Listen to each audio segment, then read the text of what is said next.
السلام عليكم ورحمة الله وبركاته. ازيكم يا حبايبي، عاملين ايه؟ يا رب تكونوا بخير.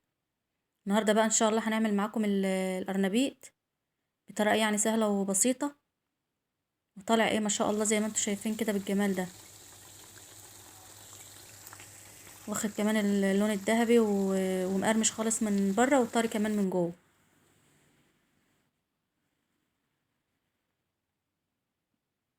ومن غير يعني بيض وكان بصراحة طعمه جميل خالص وكان مقرمش خالص. ندخل بقى على الطريقة على طول عشان ايه ما نطولش عليكم الفيديو. اللهم صل وسلم وبارك على سيدنا محمد.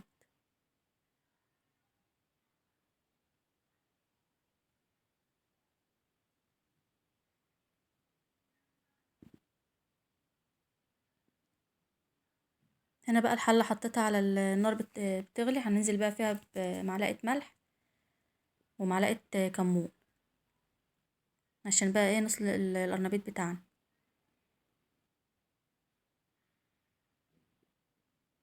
او الزهرة، في ناس بتقول عليها الزهرة.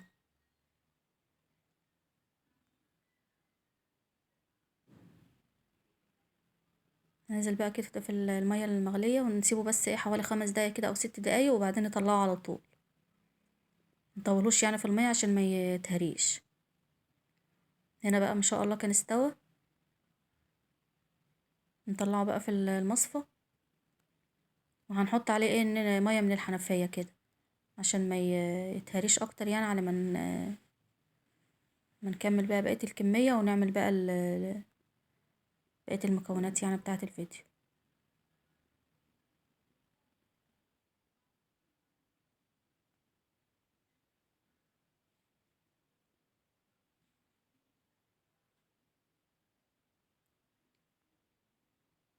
دول بقى كمان حطيتهم كمان استوى، طلعهم برضو في المصفى. ندخل بقى على ايه بقية الفيديو بتاعنا. دي بقى كل المكونات اللي معانا اللي احنا هنستخدمها بقى في تغليف القرنبيط بتاعنا. دولت بولتين، حطيت في كل بولة كوباية دقيق، وهحط بقى عليهم كل بولة معلقتين نشا زي ما انتوا شايفين كده ايه بالظبط يعني في الفيديو. وكل بولة برضو معلقة صغيرة بيكنج باودر.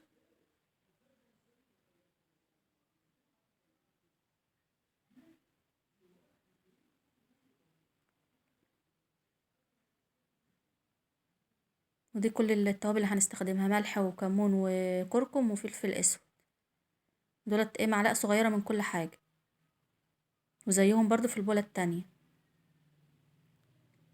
برضو ملح وفلفل وكمون وبابريكا. اللي عاوز بقى يزود كركم قصدي، يزود اي حاجة يعني يزودها. هنقلبهم بقى كويس كده ونركن بقى دي على جنب. وهنعمل بقى ايه البولة التانية بقى نحط عليها بقية الحاجات التانية.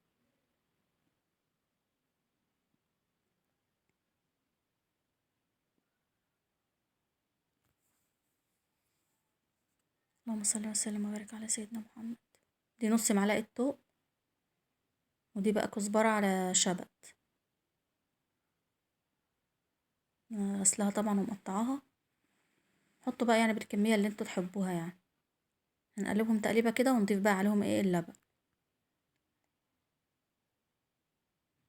هنحط بقى كوباية لبن في الأول ونقلب، وبعد كده بقى لو لقينا الخليط محتاج هنزود. ممكن اللي عاوز بقى يحط مية عادي، بس أنا قلت نحط بقى ايه لبن أحسن طالما ايه موجود يعني. بس هي المية برضو تنفع. لقيت الخليط لسه ايه محتاج شوية، هنزوده كمان ربع كوباية كده.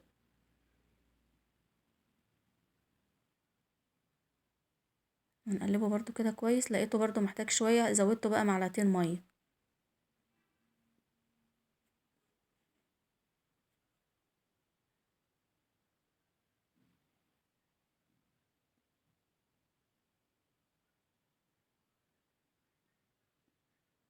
معلقتين بس مية زودتهم ايه عليه كمان. كده بقى الخليط جاهز معانا. السمك يعني ده، ولا هو التقيل ولا هو خفيف، وسط كده.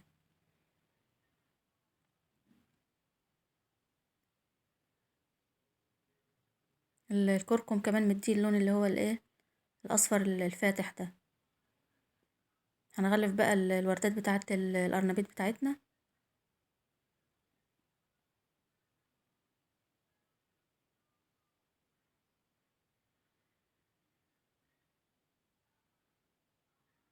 صفيها بس عشان ايه منبهدلش الخليط التاني. طلعها بالراحه كده ايه بالشوك.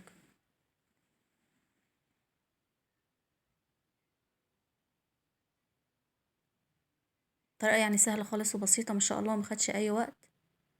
بصراحه كان طعمه جميل ما شاء الله خالص، وكمان من غير بيض. عارفين بقى ان البيض دلوقتي يعني بقى غالي، فقلنا بقى نعمل الوصفه من غير الايه البيض. هنغلفه بقى هنا بالخليط الدقيق الجاف ده.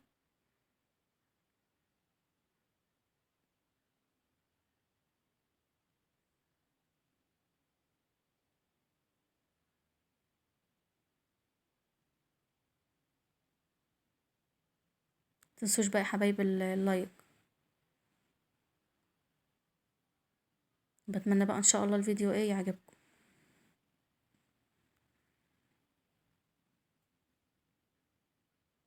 زي ما انتوا شايفين كده، هروح بقى على البوتاجاز عشان ايه نحمره بقى معاكم. هنا بقى حطيت الطاسه وكان الزيت سخن خالص، بس ايه هنحطه بقى ونهدي النار عشان ايه يستوي بس من جوه، ما ياخدش لون ويبقى ني من جوه. هنا بقى بعد ما خد لون بقى واستوى هنقلبه بقى على الناحيه التانية. ان شاء الله واخد لون جميل خالص.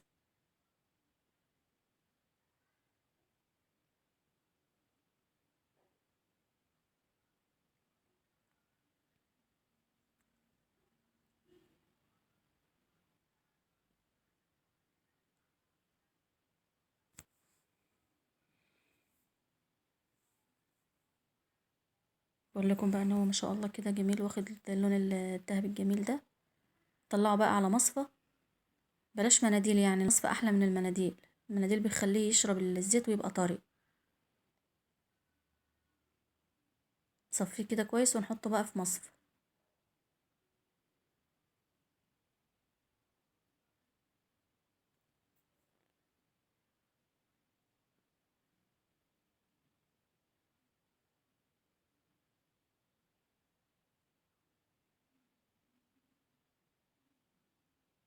ما شاء الله عامل زي قطع الكنتاكي او البانيه.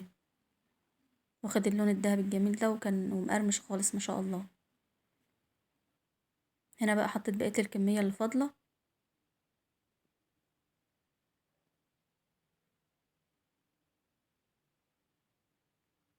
هنا بقى خلاص خدت لون من الناحية ده، هنقلبها.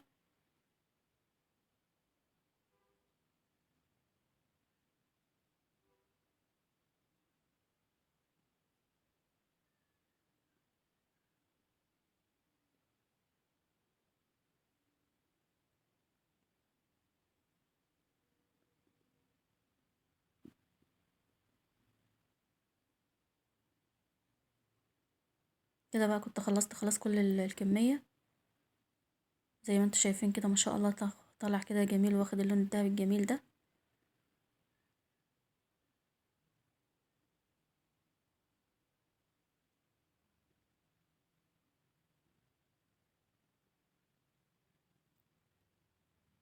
نروح بقى نحطه في طبق التقديم. هنا بقى بعد ما حطيته في الطبق، ما شاء الله جميل خالص زي ما انتوا شايفين كده. حبيت بس ارش عليه شوية كزبرة كده يعني عشان الشكل يعني. كل واحد بقى يعني يزين بالطريقة اللي تريحه. ما شاء الله زي ما انتوا شايفين كده جميل كان روعة يعني بصراحة خالص، عجبني يعني. ومقرمش كمان خالص، بقول لكم يعني ان هو من بره ناشف خالص. دي واحدة كده فتحتها من جوه ما شاء الله طرية ازاي، ومن بره ايه مقرمش.